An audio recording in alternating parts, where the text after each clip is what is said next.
ছোট ছিলাম, শুধু বাবাকে কান্না করে মানে কল করে কান্নাই করতাম। আর কিছু বলার মতো ছিল না। আসলে আমি প্রতিবাদ করব বা ওইরকম বয়সে আমার হয় নাই।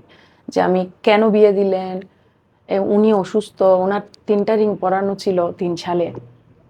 তো এগুলো আমি কিছু বলি নাই, চুপচাপ সয়ে গেছি।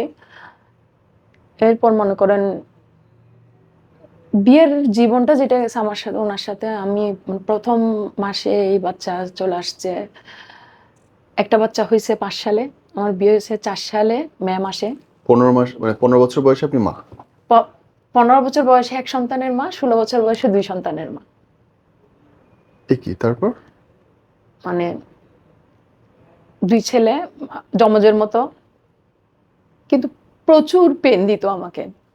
বাচ্চা কান্না করলে আমার দোষ, বাচ্চার অসুখ হলে আমার দোষ, খাওয়ার একটু লবণ বেশি হলে মায়ের। এমন অনেক সময় হইছে কি একটু তেল বেশি হইছে, তেলের পুরো বোতলটাই নিয়ে মানে আমার ভাতের ভিতরে ঢেলে দিত। তোর যদি খেতে ইচ্ছা হয় তো ভাতের ভিতর দিয়ে তেলগুলা এমনে খা, তরকারিতে দিতে পারবি না। তো বয়সটা অনেক কম ছিল। যদি লবণ একটু বেশি হইতো আমার ভাতের ভিতর বেশি করে লবণ ছিটাই দিত। এগুলো এবার খা। কিন্তু আমার ফ্যামিলিতে একটু লবণ বেশি খাইতো, উনি হার্টের রোগী, উনি লবণ কম খায়। এটা আমার শিখতে টাইম লাগবে সেটা উনি কখনো সময় দেয় নাই।